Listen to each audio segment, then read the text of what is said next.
جو P T I کے اسلام آباد کے کارکنوں نے مظاہرہ کیا، اس مظاہرے میں لکھا ہوا تھا کہ عمران خان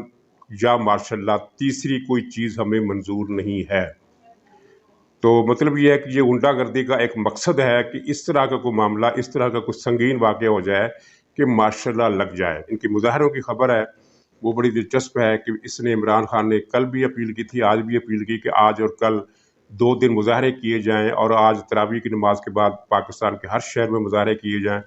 لیکن ابھی تک 3 یا 4 شہروں کے علاوہ کہیں سے بھی کوئی مظاہرے کی خبر نہیں آئی ہے۔ اور جو جن شہروں میں مظاہرے ہوئے ہیں ان میں 15 یا 20 اتنے اس سے زیادہ لوگ نہیں ہیں۔ صرف لاہور میں جو آج دن کو مظاہرہ ہوا تھا اسمبلی ہال کے باہر، اس میں 30 سے 35 لوگ تھے۔ اس میں ایک نعرہ فوج کے خلاف لگایا کہ جو بزدل چوکیدار ہے وہ غدار ہے، غدار ہے، یعنی فوج کو انہوں نے غدار قرار دے دیا۔ بزدل چوکیدار کس معنی میں کہا جا رہا ہے؟ صرف اس لیے کہ جنرل باجوہ نے کل جو سیکورٹی ڈائلاگ کا دوسرا سیشن تھا اس سے خطاب کرتے ہوئے یہ کہا کہ روس نے یوکرائن پر جو حملہ کیا ہے یہ جارحیت ہے، اس کو بند ہونا چاہیے۔ اس سے زیادہ انہوں نے کوئی بات نہیں کی، اور یہ پاکستان کا اصولی موقف ہے، چاہے باجوہ صاحب آرمی چیف ہوں یا کوئی اور صاحب ہوں یا وزیر اعظم کوئی بھی ہوں، دفتر خارجہ کوئی بھی ہو، پاکستان کا یہ اصولی موقف ہے کہ وہ ہر طرح کی جارحیت کی مخالفت کرتا ہے۔ پاکستان کے لیے یہ ممکن نہیں ہے، بلکہ دنیا کے کسی بھی جمہوری ملک کے لیے یہ ممکن نہیں ہے کہ وہ ایک ملک پر جارحیت کی مذمت کرے اور دوسرے ملک پر جارحیت کو قابل قبول یا قابل تعریف قرار دے، یہ ممکن نہیں ہے۔ تو صرف اس بنیاد پر، لیکن اصل غصہ کچھ اور ہے کہ یہ امپائر جو ہیں، یہ فوج جو ہے وہ سیاست سے ہٹ کیوں گئی ہے، دور کیوں ہو گئی ہے، اور غیر جانبدار کیوں ہو گئی ہے، ہمیں بچانے کیوں نہیں آ رہی۔ اور عمران خان کی تقریر جو اس نے کل کی ہے، وہ عوام کے ساتھ ٹیلی فون کا جو ڈرامہ کرتا ہے، عوام کا کوئی فون نہیں ہوتا، اس کے اپنے پلانٹڈ لوگ بیٹھے ہوتے ہیں، انہی کے سوال انہی کی جواب۔ تو اس میں بھی اس نے کہا ہے کہ میرے خلاف جو سازش ہوئی ہے ان میں جو لوگ شامل ہیں، افسوس ہے کہ میں ان کا نام نہیں لے سکتا۔ مطلب یہ ہے کہ ایک تو امریکہ کا نام تو اس نے لے دیا، یہ سارا جھوٹ ہے، اور فوجی قیادت نے کل پھر عمران خان کو یہ پیغام دیا ہے کہ ہمیں آپ کے خلاف کسی قسم کی غیر ملکی سازش کا کوئی ثبوت، کوئی سراغ نہیں ملا۔ اگر آپ کے پاس کوئی ثبوت ہے تو ہمیں دیں، لیکن عمران خان کے پاس کوئی ثبوت ہو تو دے۔ اس کا تو زندگی کا اوڑھنا بچھونا ہی جھوٹ ہے، اور جھوٹ پر وہ چل رہا ہے۔ نہ امریکہ نے کوئی سازش کی، خط کی جو 3 بنیادی جھوٹ تھے وہ فوج 2 دن پہلے سیکورٹی کمیٹی کے یہ مشترکہ اعلامیے میں ثابت ہو چکا ہے کہ نہ کوئی سازش ہے، نہ کوئی غیر ملکی فنڈنگ ہے، صرف ایک غیر ملکی افسر کے یا وزیر ہے یا ڈپٹی وزیر ہے جو بھی ہے، اس سے یہ منسوب کیا گیا ہے کہ اس نے پاکستان کی خارجہ پالیسی کے حوالے سے غیر سفارتی زبان میں گفتگو کی۔ ظاہر ہے اس نے کوئی پاکستان کی خارجہ پالیسی پر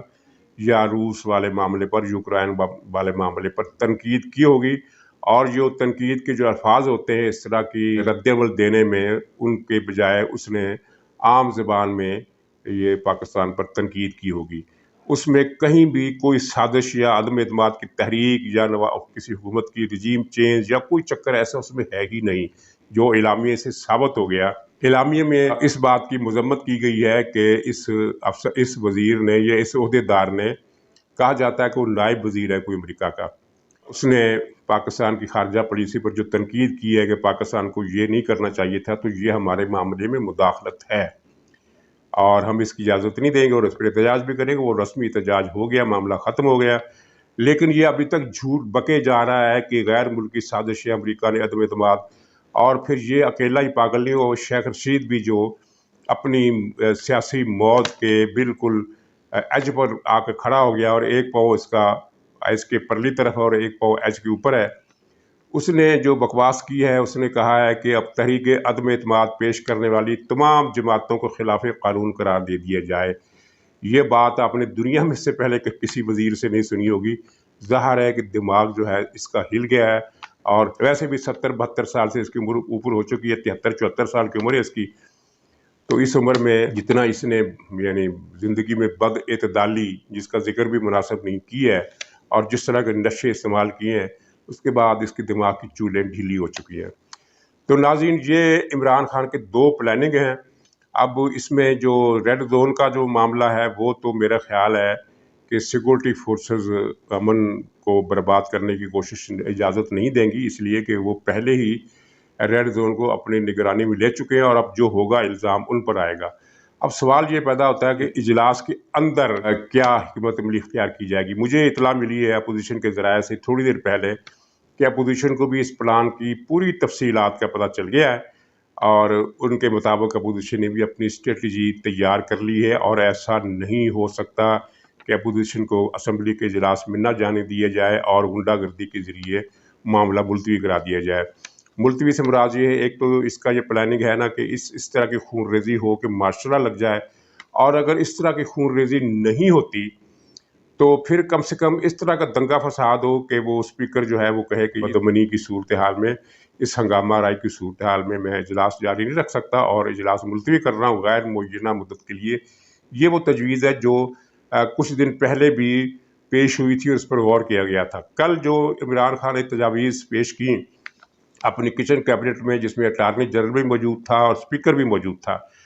اس کی تفصیلات آپ نے ساری اچھی طرح پڑھ لی ہوں گی، بار بار ٹی وی پر چلتی رہی ہیں اور ہر آدمی کو پتہ چل گیا ہے۔ لیکن آپ اس کی دماغی کیفیت کا اندازہ لگائیں کہ اسپیکر کو حکم دے رہا ہے کہ یا تو گنتی ہی مت کرو، یا پھر گنتی میں گڑبڑ کر دو، یا پھر گنتی ہونے ہی نہ دو، اور یا پھر لوگوں کو ووٹ ہی نہ ڈالنے دو، اور یا پھر اجلاس ملتوی کرو۔ اٹارنی جنرل سے اس نے پوچھا کہ کوئی ایسی ترکیب بتاؤ کہ میں ایمرجنسی لگا دوں، تو اٹارنی جنرل اور اسپیکر دونوں نے کہا کہ یہ اس طرح کے کام نہ کریں، اس سے ہمیں زیادہ نقصان ہوگا، کیونکہ ظاہر عمران خان کے ساتھ تو جو ہوگا سو ہوگا۔ اگر اس طرح کی حرکات کی گئیں تو اٹارنی جنرل اور اسپیکر دونوں پر آرٹیکل 6 لگے گا، اور پھر جب ان کی حکومت نہیں ہوگی تو ان کو اس آرٹیکل سے کون بچائے گا؟ کوئی نہیں بچا سکتا۔ چنانچہ ان کو اس کا بات کا بھی ڈر ہے۔ لیکن اسپیکر اس بات پر تیار ہو گیا ہے کہ اگر غنڈہ گردی کرنے میں پی ٹی آئی کا عمران خان اور اس کے ساتھی کامیاب ہو جاتے ہیں تو ٹھیک ہے، پھر اس کی آڑ لے کر میں اجلاس ملتوی کر دوں گا،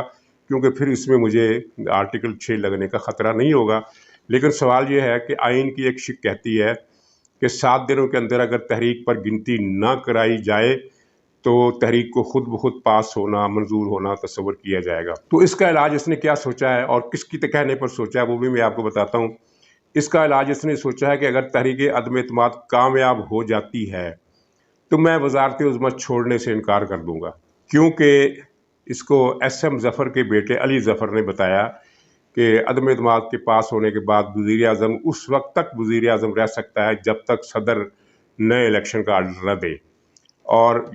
صدر کی مرضی ہے کہ جب تک نئے الیکشن کا آرڈر نہ دے۔ یہ جھوٹ ہے، آئین کے تحت ایسا ممکن نہیں۔ علی ظفر نے یہ بات کیوں کی؟ علی ظفر ایس ایم ظفر کا بیٹا ہے۔ ایس ایم ظفر کو آپ جانتے ہیں، پاکستان کے آئین اور جمہوریت اور انسانی حقوق کے جو بدترین اور گھٹیا ترین دشمن ہیں، ان میں شریف الدین پیرزادہ اور ایس ایم ظفر کا نام بہت نمایاں ہے۔ ان دونوں انسانوں نے پاکستان کی پشت میں ہر دور میں چھرا گھونپا۔ شریف الدین پیرزادہ تو خیر مر گیا، لیکن یہ جو ایس ایم ظفر ہے اور یہ شریف الدین پیرزادہ، ان دونوں نے ایوب خان سے لے کر ضیاء الحق تک اور پھر اس کے بعد مشرف تک ہر ایک کی حاکمیت کی چولہے بٹھانے میں، کھڑی کرنے میں اس کا ساتھ دیا۔ اور یہ جو پاکستان کے آئین کا دشمن ہے وہ پاکستان کا بدترین دشمن ہے۔ تو یہ پاکستان کے 2 بدترین دشمنوں میں سے ایک کا بیٹا ہے، تو اس نے یہ مشورہ دیا۔ ظاہر ہے یہ بھی باپ پر گیا ہے، اور پاکستان کا یہ بھی دشمن ہے، اتنا ہی دشمن ہے جتنا ایس ایم ظفر دشمن ہے، جتنا شریف الدین پیرزادہ دشمن تھا۔ وہ تو شریف الدین پیرزادہ بہت ہی یعنی ملعون اور منحوس قسم کا کردار تھا۔ خدا جانے اس کو پاکستان سے اتنی نفرت کیوں تھی، اور ایس ایم ظفر کو اور اس کے خاندان کو اتنی نفرت کیوں ہے پاکستان سے۔ تو یہ تجویز اس نے دی، اور اس پر عمران خان خوش ہو گیا کہ ٹھیک ہے، صدر کو میں کہہ دیتا ہوں کہ وہ 1.5 سال تک نئے وزیر اعظم کے الیکشن کے لیے کال ہی نہ کرے۔ اب یہ حماقت والی بات ہے، ایسا ممکن نہیں ہے۔ یہ سارا پلان ہے جو آج 11 بجے انہوں نے کرنا ہے، 11 بجے تک۔ تو یہ میں صرف اطلاع یہ پروگرام کیا ہے میں نے، اور ایسا ہوگا یا نہیں ہوگا یہ تو صبح دیکھتے ہیں۔ میرا خیال ہے کہ یہ عمران خان جو کچھ کر رہا ہے یا تو معاشرہ لگوانے کے لیے کر رہا ہے، یا پھر اس بات کے لیے کر رہا ہے کہ میں کسی طریقے سے چمٹا رہوں اور جیل نہ جاؤں۔ لیکن یہ جتنے مرضی ہاتھ پاؤں مارے، جتنی زیادہ غنڈہ گردی کرے، اتنی زیادہ اس پر فرد جرم سنگین ہوتی جائے گی، اور یہ اڈیالہ جیل نہیں جائے گا، یہ مچھ جیل جائے گا، جہاں اسے نہ چرس ملے گی، نہ کوکین ملے گی، نہ کوئی اور نشاور چیز ملے گی، اور 2 دن میں اس کی کھیکڑی جو ہے وہ ساری صفر ہو جائے گی۔ اور اس کا حال وہی ہوگا جو آپ نے فلموں میں دیکھا ہوگا کہ نشے کو جب نشہ نہیں ملتا تو اس کی کس طرح ہاتھ پاؤں مڑ جاتے ہیں، چہرہ مسخ ہو جاتا ہے، دانت باہر آ جاتے ہیں۔ آنکھیں نیم بوا ہو جاتی ہیں، اور یہ اس کی شکل عمران خان کی وہی ہونے والی ہے مچ جیل میں، اور یہ جتنا مرضی غنڈہ گردی بدماشی کر لے اب بچ نہیں سکتا۔ تو لیکن دعا یہ ہے کہ یہ کوئی ایسا کام نہ کر دے جس کے نتیجے میں مارشل لگ جائے، کیونکہ اگر مارشل لگا تو نقصان پاکستان کی ریاست کو بھی، پاکستان کے عوام کو بھی ہوگا، اور پاکستان کی افواج کو بھی ہوگا، جس کے اندر سے بغاوت کرانے کے لیے پی ٹی آئی کے حامی اور وہ ضمیر فروش ریٹائرڈ افسر جنہوں نے مشرف کے دور میں بہت زیادہ مال کمایا، سب سے زیادہ آگے اور کوشش کر رہے ہیں کہ فوج کے اندر بغاوت ہو جائے۔ میرا خیال ہے فوج کے اندر بغاوت نہیں ہو سکتی، اس کا ڈسپلن پاکستان کی فوج کا جو ہے وہ دنیا کی چند ایک فوجوں کا ہی ڈسپلن اس سے زیادہ اچھا یا اس جیسا ہو سکتا ہے، وہاں بغاوت کا کوئی چانس نہیں ہے۔ البتہ یہ ہے کہ ایک اختلاف کی یا ایک لکیر دراڑ بنانے کی کوشش بڑے بھرپور طریقے سے کی جا رہی ہے، اور سوشل میڈیا کی مدد سے یہ تاثر دیا جا رہا ہے کہ اندر گھمسان کی لڑائی جاری ہے۔ ناظرین، کوئی گھمسان کی لڑائی جاری نہیں ہے۔ فوج نے جو بہت بڑا بلنڈر کیا عمران خان کو لانے کا، اس کا سب سے زیادہ احساس خود فوج کا ہوا ہے، کیونکہ ملک برباد ہو گیا ہے، عمران خان نے اس کو تباہ کر دیا اپنے ایجنڈے کے ذریعے، اور فوج یہ سمجھ ہی نہیں سکی کہ عمران خان کے پیچھے یہودیوں اور بی جے پی کی لابی سرگرم ہے۔ آج بھی آپ دیکھیں تو بھارت کی انتہا پسند حلقوں میں صف ماتم برپا ہے کہ عمران خان کی حکومت ختم ہونے والی ہے۔ ناظرین، اجازت دیجیے، انشاءاللہ کل دوبارہ ملاقات ہوگی، اور اس میں امید ہے بہت ساری نئی باتیں آپ کو بتانے کے لیے ملیں گی انشاءاللہ تعالی۔ اجازت دیجیے، خدا حافظ۔